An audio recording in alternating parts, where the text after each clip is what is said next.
The photograph stopped me cold.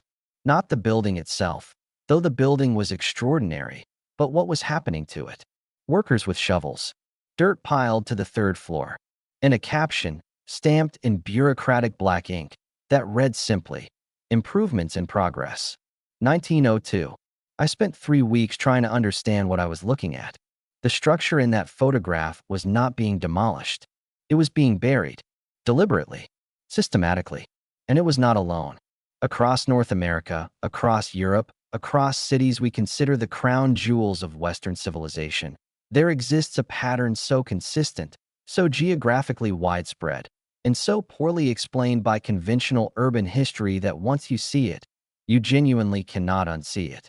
Thousands of monumental buildings, structures with ceiling heights that defy any practical residential explanation, facades carved with a precision our best modern contractors openly admit would be ruinously expensive today, floors that sit not at street level but below it, sometimes by 10, 12, 15 feet, were buried, partially or entirely, during a period historians refer to as the Great Urban Improvement Era, roughly 1840 to 1930. They called it progress. I'm not sure that's the right word. Let me be fair to the official narrative, because it deserves that fairness before we interrogate it. The official story goes like this. Cities in the 19th century were disasters. Mud streets flooded seasonally. Sanitation was catastrophic. Chicago, famously, reversed the direction of its river.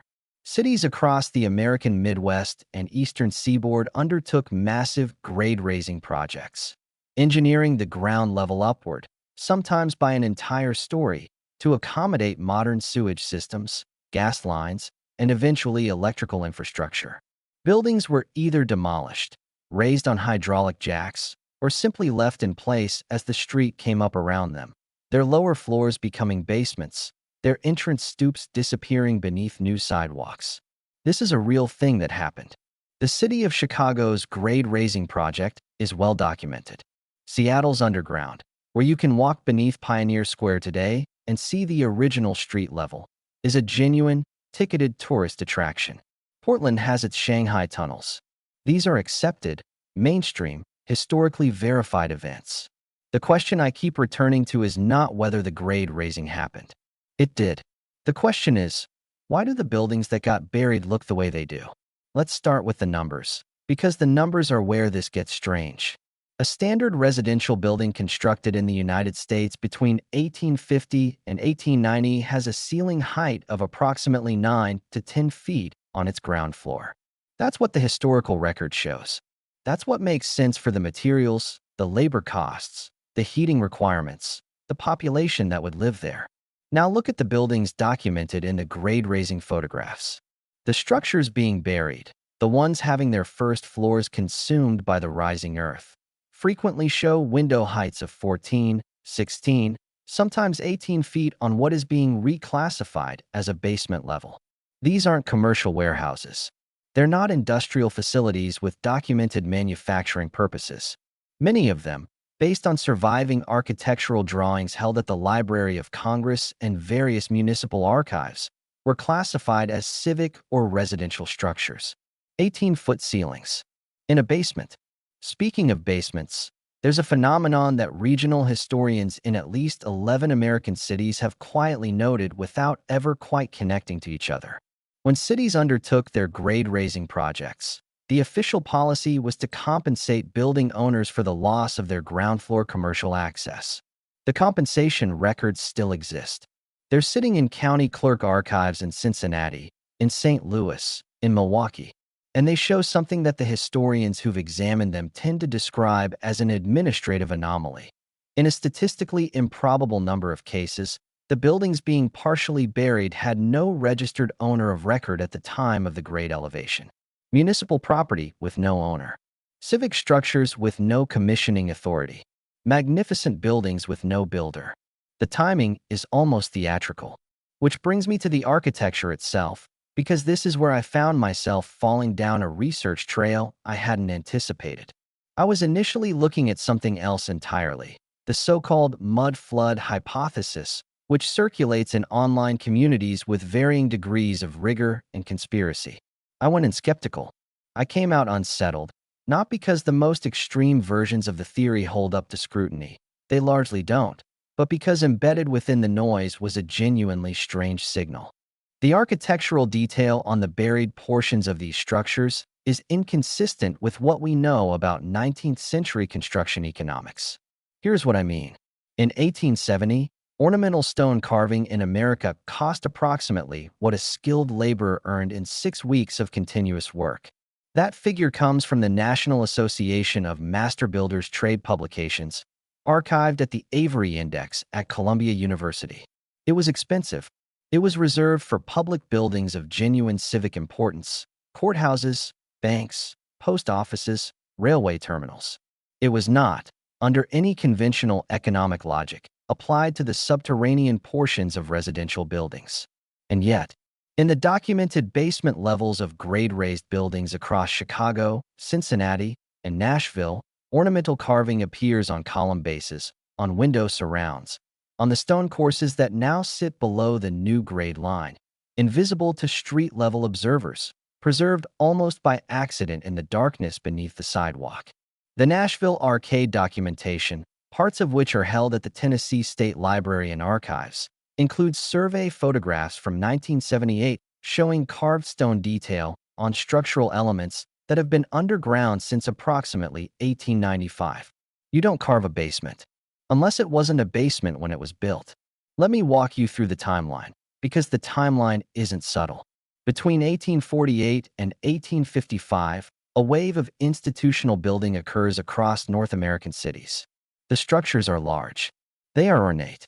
They appear in city directories and municipal records with unusual abruptness, not as projects that were proposed, debated, funded, and constructed over years, the way significant civic buildings normally appear in the historical record, but simply as existing entities that then appear in tax records. Between 1855 and 1870, the first systematic grade elevation projects begin. Chicago's is the most famous and begins in 1856. The grade raising of downtown Chicago's central business district lifts street level by approximately 4 to 14 feet over a 20-year period. The famous Tremont Hotel, a 6-story masonry structure, was raised 8 feet on 5,000 jack screws while guests continued to stay in their rooms. That story is told as a marvel of engineering ingenuity. What's told less often is what happened to the buildings that weren't raised on jack screws. Roughly 40% of the structures in the target zones, according to records held at the Chicago History Museum, were simply enveloped. The street came up. The building stayed put. Access was rerouted to what had previously been upper floors. And the original ground levels, the floors with the tall ceilings, the ornamental stonework, the large window openings, went underground. Between 1871 and 1873, the Great Fire of Chicago, the Great Boston Fire of 1872, and the devastating fires in Portland, Michigan City, and Holland, Michigan occur in an 18-month cluster. The fires destroy significant portions of the built environment in each city. Reconstruction proceeds at remarkable speed. Whole city blocks rebuilt within 2 to 3 years, and the new construction uniformly sits at the raised grade level, with no connection to whatever lay below. Maybe that sequence is coincidental. Maybe urban fire patterns in the 19th century clustered for documented reasons: wood construction, inadequate fire services, seasonal drought. Maybe the speed of reconstruction simply reflects the economic urgency of commercial cities. But here's what matters. In each of those cities, the post-fire municipal records from the Reconstruction period contain gaps. Not uniform gaps. Not the kind of archival loss you'd expect from fires that consumed entire city blocks. Targeted gaps. The building permit records from pre-fire construction in Boston's financial district were destroyed, but not by the fire, which stopped 2 blocks short of City Hall. They were destroyed, according to a footnote in a 1924 Boston Municipal Archives catalog, during a routine records purge in 1881, 9 years after the fire. Routine. I want to be careful here. I want to be precise about what I'm claiming and what I'm not. I am not claiming that some secret civilization built these structures. I am not claiming that the buildings were buried to conceal evidence of a prior world. The most spectacular versions of this theory require accepting claims about construction technology and historical chronology that have no evidentiary foundation. What I am claiming is narrower and, in some ways, more unsettling. The buildings that were buried during the grade-raising era were, in a statistically significant number of documented cases, architecturally inconsistent with their attributed construction dates. They were more ornate than contemporary economics can easily explain. They appear in the official record without the institutional paper trail that comparable structures generated. And the records that might resolve these questions, building permits, ownership documentation, architectural contracts, are absent in ways that are themselves poorly documented. Maybe I'm seeing patterns where none exist, but the pattern keeps finding me. Speaking of institutional records, there's a researcher whose work I kept encountering as I moved through this material. Her name is not important. She works in architectural history at a regional university and has specifically asked not to be associated with the more speculative corners of this conversation. But her documented findings, published in a 2019 monograph through a small academic press and almost entirely unreviewed by mainstream outlets, are precise and verifiable. She examined 83 buildings in 7 Midwestern cities that had undergone grade elevation between 1860 and 1910. For each building, she attempted to locate 4 categories of documentation: original construction permits, architectural drawings, ownership records, and insurance surveys.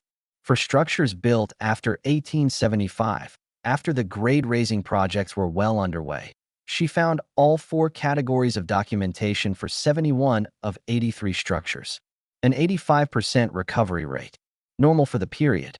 For structures built before 1860, the ones most likely to have been partially buried by subsequent grade elevation, she found all 4 categories for 9 of 83 structures, an 11% recovery rate.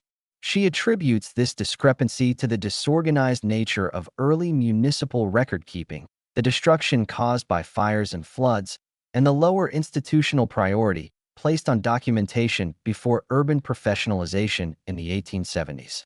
These are reasonable explanations.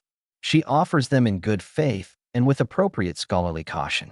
But she also notes, in a single paragraph near the end of her 3rd chapter, that the type of missing documentation is not randomly distributed. It's the ownership records that go missing most consistently. The permits sometimes survive. The insurance surveys occasionally turn up in state archive collections. But the ownership records, the documents that would tell you who commissioned these buildings, who paid for them, who claimed them as property, are absent at a rate she describes as difficult to account for through archival attrition alone. Difficult to account for. That's the phrase she uses. The part that keeps me up at night is simpler than all of this. It's the windows. When you bury a building's ground floor, you lose your windows. You lose your light. If the buried floor still exists as a usable space, as many of these basement levels did, repurposed as storage, as utility corridors, as the tunnels that tourists walk through in Seattle today, you lose the architectural logic of those windows entirely. A basement doesn't need 12-foot arched windows with carved limestone surrounds. A storage corridor doesn't need recessed brick panels and decorative pilasters. And yet they're there. In the surviving photographic record, in the architectural surveys, in the tourist photographs that visitors to Chicago's underground or Seattle's tunnels take without fully processing what they're seeing. The spaces that were buried look like spaces that were meant to be inhabited, meant to be seen, meant to matter. There's a document I keep returning to. It's not dramatic. It's not a smoking gun. It's a maintenance survey conducted by the city of Chicago in 1934, part of a New Deal-era infrastructure assessment, held in Box 447 of the Chicago Municipal Reference Collection at the Harold Washington Library. The surveyor was tasked with documenting subsurface structural conditions in the Loop District. And in the middle of a very dry, very bureaucratic report about drainage capacity and foundation integrity, he writes, apparently because it struck him as worth noting, that the subterranean spaces he was inspecting were, in his words, of a quality of construction inconsistent with their present function. A city employee, 1934, looking at spaces that had been underground for 40 years. writing that they didn't look like they were built to be underground. That observation went into a box. The box went into an archive. The archive sat untouched for decades. And the buildings above those spaces continued to be used and admired and photographed by tourists who had no idea what was underneath them. Here's what I cannot resolve, and I want to be honest about that. Maybe the ornamental stonework in the buried levels was applied by craftsmen who simply didn't distinguish between visible and invisible surfaces, who carved everything with the same care out of professional habit. Maybe the ownership record gaps reflect nothing more sinister than the chaos of 19th century municipal administration. Maybe the 1934 surveyor was just a man with an eye for quality who was mildly surprised that someone had once built something beautiful and then buried it. Maybe, maybe, maybe. But the pattern persists across cities that had no administrative connection to each other. It persists across a time frame that spans multiple generations and multiple governments. It shows up in Chicago and Seattle and Cincinnati and Nashville, and in documented examples from Birmingham, England, and Lyon, France, where the Presqu'île district underwent its own dramatic grade alterations in the 1850s, and where architectural surveys from the 1960s noted subsurface stonework of anomalous quality. Anomalous quality. Inconsistent with present function. Difficult to account for through archival attrition alone. Different researchers. Different cities. Different decades. Same quiet bewilderment. I don't have answers, only patterns. What I have is the photograph that stopped me cold. The one with the workers and the shovels and the dirt rising past the third floor and the caption that said improvements in progress. What I have is the 1934 surveyor in his box in the Harold Washington Library, writing down something that bothered him enough to write down even though nobody had asked him to. What I have is an 11% documentation recovery rate for the buildings that matter most, and a researcher who described that number carefully in academic language that makes it sound manageable. What I have is the windows. The carved windows, underground now for over 100 years, still arching toward a light they were designed to catch. In spaces no one was supposed to live in buildings no one seems to have officially built. The archive still exists. Parts of it, anyway. The Harold Washington Library holds the municipal surveys. The Tennessee State Library holds the Nashville photographs. The Avery Index can tell you what buildings were supposed to cost and who was supposed to build them. The gaps in the record are themselves a kind of record, not of what happened, but of what someone decided we didn't need to know. We called it progress. We called the burial of extraordinary things a necessary precondition for building new ones. And maybe it was. Maybe every civilization paves over what came before and calls it improvement and means no harm by it. Or maybe something else was buried along with the buildings.